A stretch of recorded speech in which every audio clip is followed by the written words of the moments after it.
Fala pessoal, sejam todos muito bem-vindos a mais um episódio do Bíblia em Podcast. Aqui a conversa flui, mas sempre acaba convergindo para a Bíblia Sagrada. E para a conversa de hoje, nós temos aqui um decano da Igreja Brasileira e será uma conversa muito interessante. Seremos muito edificados, eu creio, com esta conversa. O convidado de hoje é o pastor Paulo Canuto, 71 anos, natural do Rio de Janeiro. O pastor é doutor em teologia, pós-graduado em divindade, eclesiologia e liderança cristã. É pai de Paulo Canuto Júnior e Otílio Canuto, e casado com Linda Eva Canuto. Seja muito bem-vindo, pastor Paulo. É um prazer estar aqui, irmão, e todos, que vão nos ouvir, nos ver e receber aquilo que Deus tem para nos dar. Nesses 45 anos, servindo a Jesus, eu vejo a glória de Deus pelo Brasil e pelo exterior por onde passamos. Estou muito feliz de estar aqui com o amado irmão. Amém. Para nós é uma honra recebê-lo aqui no nosso estúdio Bíblia em Podcast, receber este decano da Igreja Brasileira, que já com mais de 40 anos de jornada 45 de jornada ministerial, muitas experiências, e está tocando aí a nossa geração. Deus tem lhe usado para tocar aí a nossa geração de uma forma sobrenatural. Eu vejo essa geração muito forte, uma geração que vem aí cheia do Espírito Santo, cheia de proposta de Deus. Andando pelo Brasil e pelo mundo, a gente vê como a igreja está crescendo e sendo edificada. O Brasil hoje ele traz uma igreja mais forte que existe no mundo. A igreja brasileira hoje, ela está passando por um avivamento muito grande, muito glorioso, e uma juventude que vem com faca nos dentes, sangue nos olhos, vamos para cima que vai dar certo. Amém. Eu creio nisso, pastor. Creio nessa visão, nessa palavra profética sua. Pastor, eu tenho aqui alguns livros seus, e eu gostaria de apresentá-lo. Não se faz necessário a apresentação dos seus livros, mas eu gostaria de apresentá-lo e gostaria que o senhor comentasse, falasse um pouquinho de cada um deles. Ontem eu peguei esse livro e ontem eu já dei uma papirada nele, me chamou muita atenção sobre o tripé do crescimento, do crescimento, né? Crescendo no sobrenatural. Minha observação, eu preciso melhorar nesse quesito, oração, e preciso desenvolver o quesito jejum. O que o senhor tem para nos falar a respeito desse livro? Esse é um livro que eu escrevi, ele é a minha vida. A minha experiência com Deus de viver 45 anos em oração, jejum e leitura bíblica. Então é um livro que te leva a dar uma luz como crescer e atingir o sobrenatural através desse tripé: palavra, leitura, meditação, oração, clamor, súplica, jejum, no campo geral daquilo que a Bíblia diz. É um livro de crescimento. Muito bem. E anjos, seres sobrenaturais que se movem no natural. E eu escrevi esse livro tem uns 2 meses. Esse é o mais recente, né? É o recente. Eu escrevi porque a igreja precisa entender o que é viver o sobrenatural com os anjos. Cara, muitas guerras que eu guerrei, eu não deveria guerrear, os anjos que deveriam guerrear. E a gente acaba tendo um exército de anjos e não colocando os caras à prática. A nosso respeito, diz a nosso respeito, eles estão liberados para atender aqui dentro, agora, lá fora. Eles estão aqui. Eu escrevi para trazer uma luz melhor para a igreja. no nome de Jesus. Um entendimento mais claro a respeito, porque há muita confusão também, né? Eu escrevi um livro bem didático, bem bíblico. Uhum. Tudo que a Bíblia diz, nada fora da Bíblia. Sim. O pessoal tem um cuidado, um temor, vamos dizer assim, por falta de um esclarecimento melhor, né? O medo de adorarem a anjos e tal, toda aquela retórica, né? Tudo isso aí, irmão, é que colocaram na cabeça do povo. Os anjos por si não aceitam adoração. Então eu digo o que são os arcanjos, da linhagem de Miguel, Gabriel anunciador, de Miguel Guerreiro, que é um querubim, guardião das coisas de Deus, das nossas coisas, que é um serafim, um anjo que sobrevoa o ambiente, purifica o ambiente, e os anjos comuns que estão em todo lugar para nós. Então é muito importante isso. Interessante. Também gostei desse tema aqui. E o famoso tudo começou assim, o sobrenatural. Aí é os mistérios, né? Quando eu me converti há 45 anos atrás, Jesus me levou no reino celestial e me fez ver coisas sobrenaturais, mas sobrenaturais mesmo, portão se abrindo, e eu não sabia ler nem escrever. Jesus começou a me ensinar a ler e escrever durante 3 anos e meio. Eu estudei com Cristo, está nesse livro. História muito interessante. E o portal do meio-dia, pastor? Mundo espiritual ativo. Mundo espiritual ativo, exato. O meio-dia é um livro. Nós temos 7 horas na luz da Bíblia, que são horário de oração, meia-noite, 3 da madrugada, 6 da manhã, 9 da manhã, 12 horas, 15 horas e 18 horas, está na Bíblia. Mas meio-dia sobressai, porque meio-dia a sombra muda de lado. Ao meio-dia você não tem sombra, a Bíblia diz lá em Isaías 16:3. Naquele momento você não tem sombra. Então a sombra que estava de um lado vai mudar para o outro. Como que ela muda? Quais os benefícios que ela pode trazer, os malefícios? E o dia vira ali. Então é a virada do dia, a hora que Cristo venceu no Calvário, ao meio-dia. Então é interessante demais. Muito interessante. Eu não vou querer me estender aqui, mas eu me identifiquei muito com esse livro, com todos na realidade. Esse que o senhor conta, que eu acredito que é também na sua biografia, né? Também um pouco da sua biografia.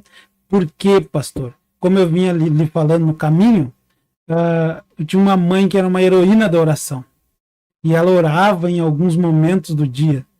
3 da madrugada, era comum eu acordar, eu tinha 5, 6 anos e até quando ela viveu, a gente via isso, acordava pela madrugada e ouvia os gemidos da oração dela na madrugada.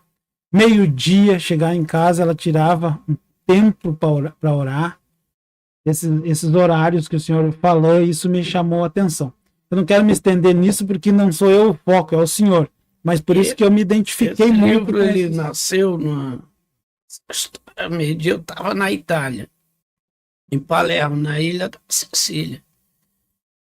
Jesus falou comigo assim: Paulo, você quer trazer um avivamento para essa ilha? Eu falei: eu quero. Então jejua 40 dias. E no dia 35º dia, Jesus chegou e me deu uma aula sobre meio-dia. Meio-dia assim. E aí te entregar essa cidade em tuas mãos, e entregou. Viu só? Saí de lá, deixei uma igreja com 3.500 membros. Em Sicília, na Sicília, Itália, Palermo. Que maravilha, né? Pastor, o que foi ontem, pastor? O que foi ontem aquele culto? Eu confesso que eu custei dormir. Cheguei em casa e fiquei impactado lá, fui quebrantado, fazia um bom tempo que eu não era renovado no espírito como fui ontem à noite, falei em línguas, foi uma glória de Deus, coisa extraordinária. O senhor falou ontem sobre legado. Legado. Isso falou muito comigo. E eu creio, acredito plenamente, não só comigo, né? Com todos. O senhor abordou aquele assunto. Se o senhor puder colocar alguma coisa a respeito. O senhor trouxe a história do Timeu. Do Bartimeu. A história do Timeu, na realidade. Pai do Bartimeu.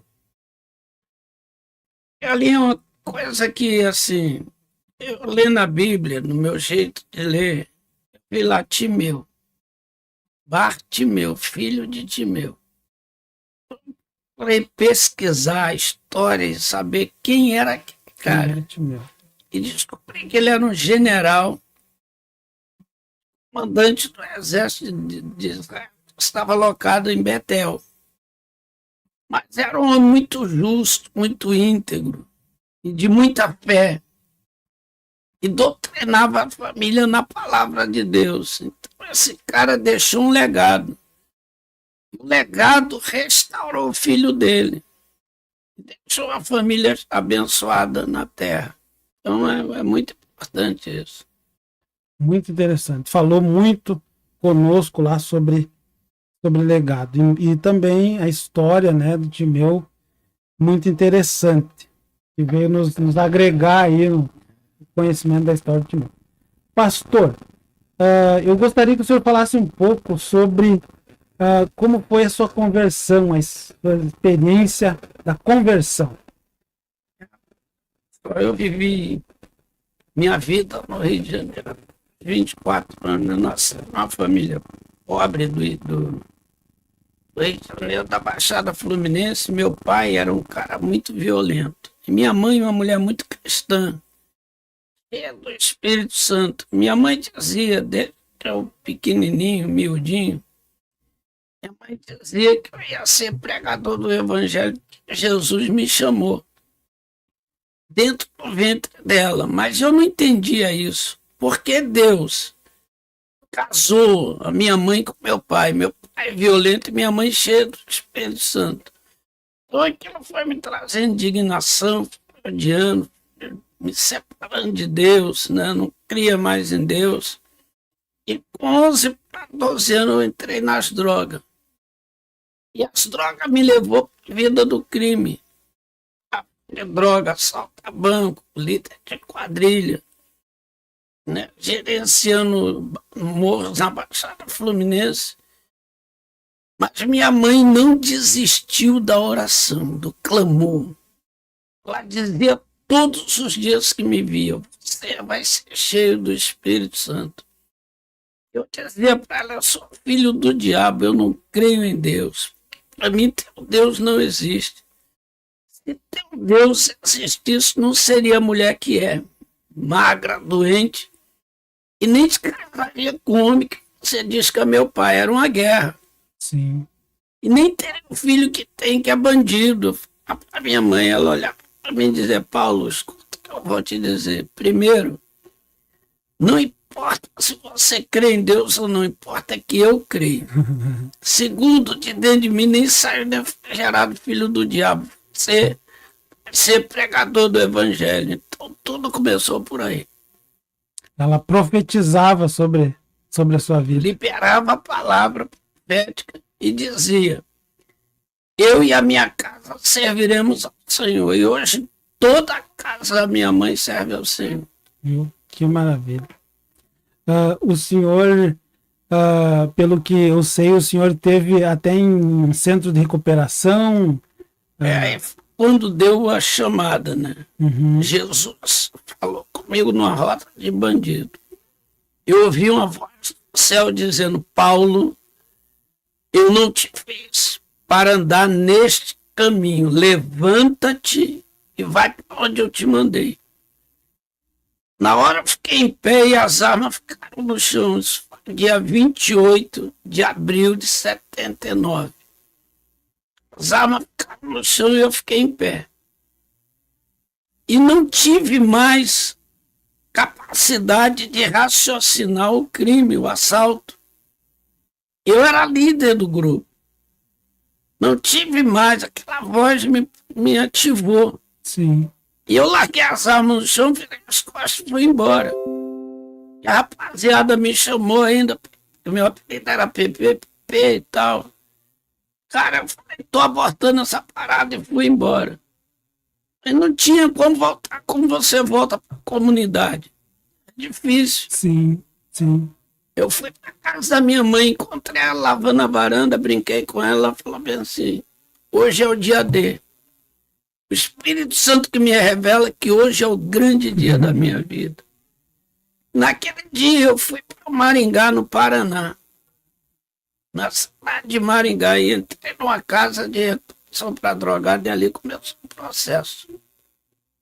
E ali o senhor teve grandes experiências, aquela que eu já ouvi o senhor falar, que quem lhe ensinou a escrever e a ler e a entender as escrituras foi Jesus. O encontro foi muito forte com Jesus, porque tinha uma rapaziada orando e me chamaram para orar. Cheguei lá, os caras estavam dando gritos, né? Falando uma língua que eu não entendia. Eu falei, isso aqui é paranoia, lugar de maluco, tô fora. E o cara falou, não, fica aí, carioca, vamos orar. Falei, cara, o que é orar? Ele disse, é falar com Jesus, como fala lá no meio da rapaziada. Eu falei, então tá legal, vou dizer aí, Jesus, não sei qual é a tua. Não sei qual é a minha, o bicho tá pegando torto. Agora resolve a minha parada e eu resolvo a tua. Nesse momento, Jesus apareceu. Como se abrisse um portal e ele apareceu em forma de glória. Colocou a mão na minha cabeça e falou bem assim, Paulo, eu sou Jesus da tua mãe. Eu falei contigo naquele lugar e te trouxe para aqui, te liberto das drogas, perdoa os teus pecados e cura tuas enfermidades. Você vai ser profeta e apóstolo entre as nações, porque eu sou Jesus. E aí começou um processo. Como ele me chamou, vai ser profeta e apóstolo, eu falei, o que é isso? Ser profeta, ser apóstolo. E não sabia ler nem escrever direito. Então eu cheguei e falei, Jesus, eu posso até ser, mas escrever nem ler. Ele falou, vou te ensinar. E começou o processo do ensinamento. Veja só. Eu achei isso bastante interessante, porque o meu pai também, ele não teve muito contato com a escola naquele período. Hoje ele está com 88 anos. Olha aí. E ele veio para a cidade, né? Quando veio da roça para a cidade, e ele não sabia ler nem escrever. Ele aceitou Jesus, teve todo um processo, e ele desejava muito ler a Bíblia. E ele orou a Deus, pedindo que Deus lhe ensinasse. E Deus ensinou ele a ler e a escrever, um homem analfabeto. Aleluia. E ele lia, se tornou um consumidor da Bíblia. Ele lia a Bíblia desesperadamente. E até é muito interessante a forma que ele aprendeu a escrever, porque como ele aprendeu a ler na Bíblia, ele escrevia as letras, essas letras em formato de escritas. Como eu também escrevo assim. E assinava o nome dele daquela forma. Você aprende ali, né? Jesus chegou um período que ele me dava aula escrito na parede. Eu escrevia em hebraico, traduzia para português. Escrevia em grego, traduzia para português. E aramaico, traduzia para português. E eu copiava. Eu copiei 300 escritos. Nossa. Desses que eu consegui receber pela parede escrita. Mas ele me dava muito aula pessoal. Ele falava, por exemplo, abre a Bíblia. Leia. Eu tinha que estudar com Jesus de 3 da manhã a 8 da manhã. 3 da madrugada a 8 da madrugada. 5 horas, todos os dias. Ele pegava a Bíblia e ficava lendo do jeito que você lê. Eu lia tudo embolado, ele falava assim, lê de novo. Um versículo ele me fazia ler 30 vezes. Até eu achar o ponto, a vírgula, o acento. Ele dizia, dentro da letra tem um recheio. E o recheio é um verbo. Se você achar o verbo, você constrói uma frase e a frase exala o aroma no ambiente que você estiver. E eu comecei a achar os verbos, antiverbos, passado, futuro, etc. E comecei a ver como a Bíblia é linda e clara, né? Me explica. E aí eu fui crescendo nesse conhecimento. Extraordinária, né?